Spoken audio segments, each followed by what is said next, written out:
अस्सलाम वालेकुम जी, welcome back to my channel. तो ये वाला क्लिप वही 12-14 दिन पहले का है। युवान का पूरा महीने का जो छुट्टी था 1 महीने का, वो सारा अब ख़त्म हो चुका है और कुछ दिनों के अंदर अंदर उनका स्कूल भी स्टार्ट हो जाएगा। तो फ़िलहाल अभी हम लोग जा रहे थे मालदा रेंटेड अपार्टमेंट में, क्योंकि अब छुट्टियाँ ख़त्म हो चुकी है।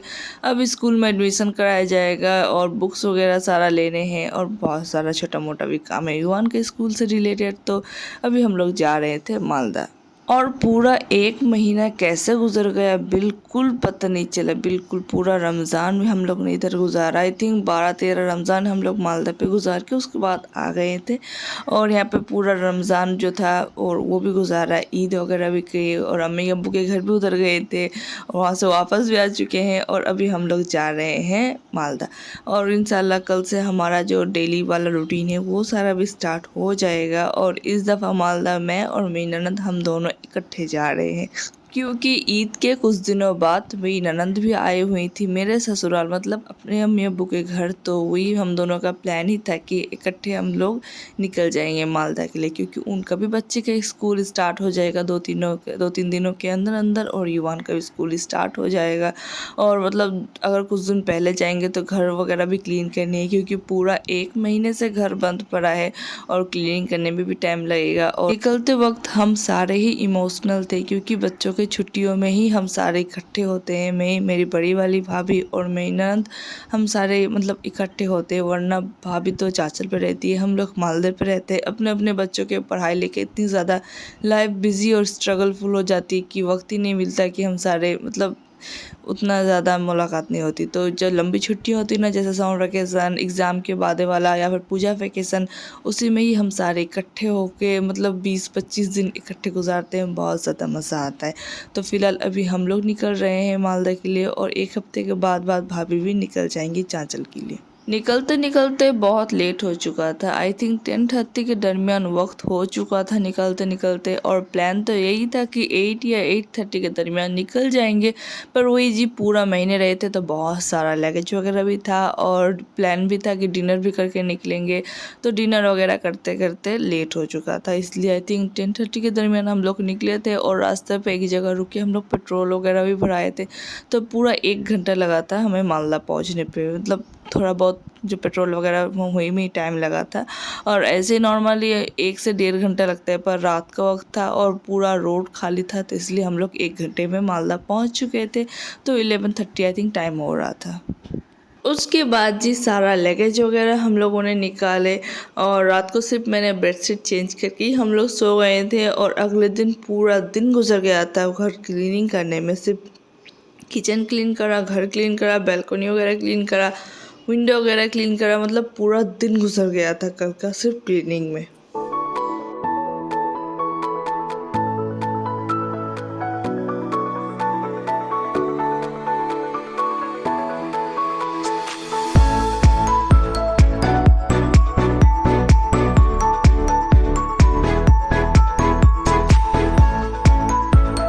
ये है जी उसके 2 दिन वादे वाला क्लिप। इधर में जितने भी ट्रॉली वगैरह थे वो सारा मैं खाली कर रही थी और साथ ही आज अलमीरा को ऑर्गेनाइज करने का सोचा था, तो वो सारा भी कर रही थी। एक्चुअली जो विंटर्स के कपड़े थे वो सारे भी मैंने इकट्ठे नहीं करे थे, मतलब सारे तो धोले हुए ही थे, पर वो सारे को मैंने अलग से समेटा नहीं था। तो मैंने सोचा कि एक दफ़ा अलमारी को भी ऑर्गेनाइज कर लेते हैं और साथ ही साथ जितने भी विंटर्स के कपड़े हैं वो सारे को भी पैक कर लेते हैं। और जब मैं अलमीरा ऑर्गेनाइज करने पे आई तो उधर युवान के 1-2 कपड़े ऐसे भी मिले हैं जो मतलब मेरे कपड़ों के अंदर घुस के रह गए हैं। टैग लगे हुए कपड़े बिल्कुल न्यू हैं और 2-3 महीनों बाद वो छोटे पड़ने वाले हैं। इस तरीके का 1-2 कपड़ा निकला ना, तो मेरा दिल बहुत दुख रहा था कि मतलब मैं हर कपड़े युवान का अलग रखती हूँ, हमारे कपड़े अलग रखती हूँ, युवान के कपड़े अलग रहते हूँ, ताकि दोनों मतलब मिल ना जाए।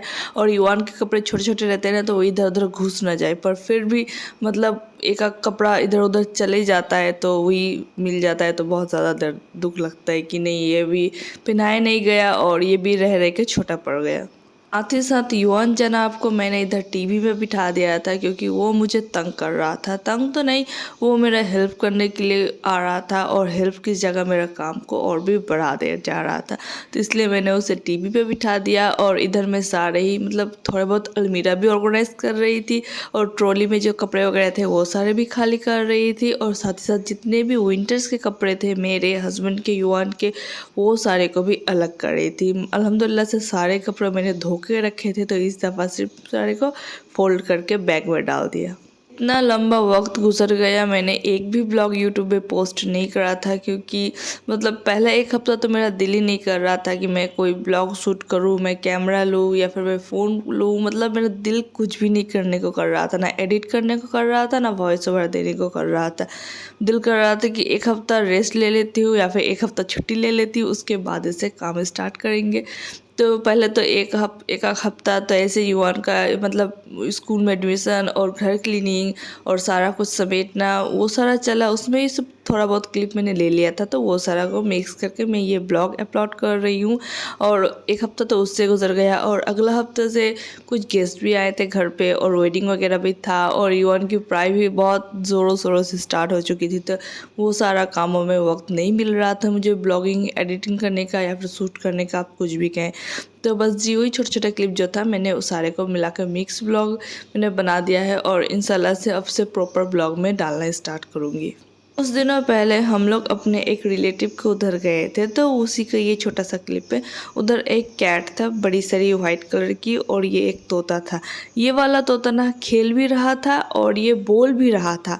मतलब मैंने ज़िंदगी में पहले किसी तोते को इतना ज़्यादा एक्टिव देखा। और फिलहाल ये वाला क्लिप उसी दिन का है जिस दिन मैंने अलमारी ऑर्गेनाइज करा था, और ये शाम का क्लिप है। तो फिलहाल अभी हम लोग जा रहे हैं ग्रोसरी करने के लिए सोमोबाई का। मतलब 2-3 दिन गुजर गया, हम लोगों ने कोई भी ग्रोसरी वगैरह नहीं करा था। जो घर के पास वाले स्टोर है ना, उसी से थोड़ा बहुत सामान लेके हम लोग गुजारा कर रहे थे, क्योंकि मेरा ये था कि पहले पूरा किचन और घर को अच्छी तरह से डीप क्लीनिंग करके ऑर्गेनाइज कर लूँ, उसके बाद ही ग्रोसरी वगैरह लाऊंगी। क्योंकि एक दफ़ा ग्रोसरी अगर आ जाता है ना घर पे, तो सारे डब्बे वगैरह सारा ब्लॉक हो जाता है, और मतलब सारा को फिर समेटना भी एक काम रह जाता है। इसलिए मेरा दिल नहीं था, तो आज 2-3 दिनों बाद मैं यहाँ पे ग्रोसरी करने आई हूँ।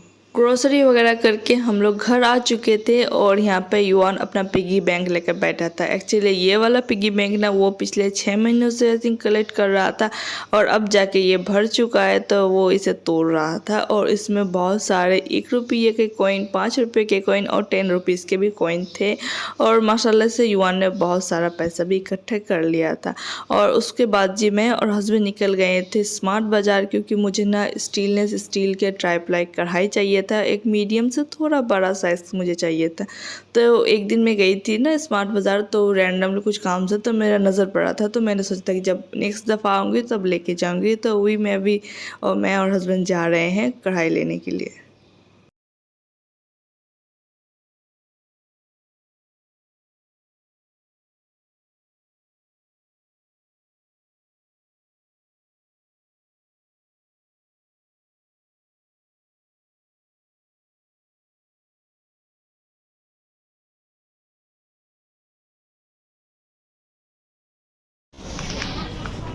কড়াই দেখো এবার এইগুলো কড়াই চাইছি স্টিল হবে তো বড় সাইজ, এগুলো বড় সাইজ দিই তো।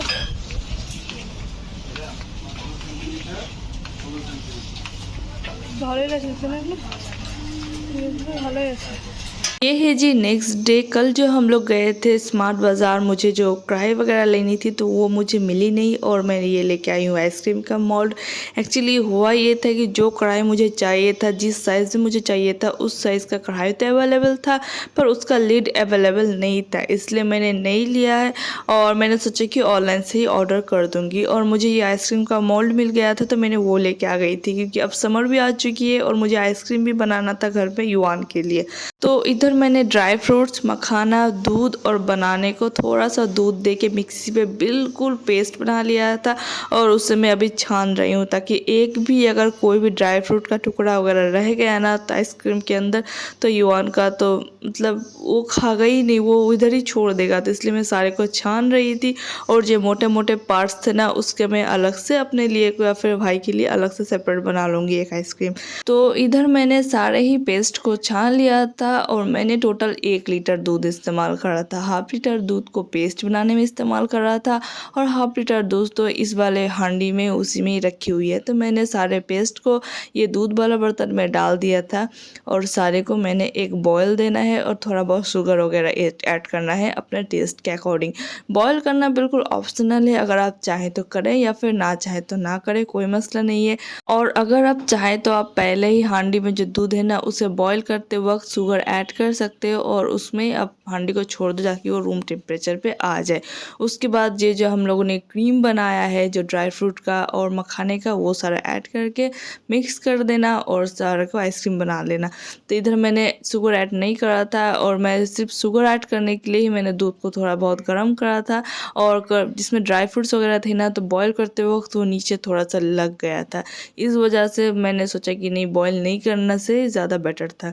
तो इस वक्त जो बॉईल हो रहा है ना इसमें थोड़ा बहुत मैं शुगर वगैरह भी ऐड कर दूँगी अपने टेस्ट के अकॉर्डिंग और थोड़ा मेरे पास वो हाफ टेबल स्पून के करीब वनीला एसेंस भी रखा हुआ था तो वो भी ऐड कर दूँगी। उसके बाद जी आइसक्रीम का जो मिक्सर है उसे रूम टेम्परेचर पे आने देंगे और ये जो आइसक्रीम का मोल्ड है इसे भी मैंने धो के ड्राई कर लिया था। और ये देखें जी, बॉईल करने की वजह से ना आइसक्रीम का जो मिक्सर है उसमें थोड़ा बहुत लम्स बनना स्टार्ट हो चुका था। ये देखिए छोटे छोटे लम्स आपको नज़र आ रहे होंगे। और आप ने इसमें शुगर के मतलब ऑल्टरनेट पे आप यहाँ पे मिश्री या फिर हनी कुछ भी इस्तेमाल कर सकते हैं। मेरे पास अवेलेबल कुछ भी नहीं था इसलिए मैंने 2 से 3 टेबलस्पून मैंने इसमें शुगर ऐड करा है और आप इसे डीप फ्रीज में इसे जमने के लिए डाल दें। बहुत मज़े की और बहुत हेल्दी वे पे आपकी आइसक्रीम बनके तैयार हो जाएगी। मैंने ये स्पेशली युवान के लिए करा था तो बस मैंने इसमें थोड़ा शुगर ऐड कर दिया था, वही थोड़ा बहुत। मतलब हम सबको ही पता है कि बच्चों के लिए शुगर उतना अच्छा नहीं होता और मतलब अच्छा ही नहीं होता। तो फिलहाल ये है जी नेक्स्ट डे और आज युवान के स्कूल था, फर्स्ट डे स्कूल था उसका जूनियर केजी का। और यहाँ पे मैं उसे फटाफट से तैयार कर रही थी कि पहला दिन है और इतनी लंबी गैप जाने के बाद ना अब स्कूल जाना और अब सारा कुछ के स्टार्ट धरना थोड़ा तो वक्त लगेगा। तो युवान का भी सेम है, उसे सुबह उठना नहीं था किसी भी हाल पे। कितना मैंने उसे जद्दोजहद करके उठा के उसे मैं स्कूल रख के आई हूँ, पूछे मत जी, बहुत ज़्यादा मतलब। और इधर युवान के फ्रेंड से भी युवान की मुलाकात हुई थी 1 महीने बाद या फिर उससे कुछ ज़्यादा ही लंबे अरसों के बाद। तो वो मतलब दोनों बहुत ज़्यादा एक्साइटेड भी हो चुके थे और दोनों बहुत अच्छे से स्कूल जा चुके थे। तो जी यहाँ पे मैं अपना ब्लॉग एंड करती हूँ। आई होप आप सभी को ब्लॉग मेरा पसंद आए क्योंकि कुछ ऐसे से ही मेरा लाइफ अभी चल रहा है। तो जी मिलते हैं नेक्स्ट ब्लॉग में, तब तक के लिए अल्लाह हाफिज़।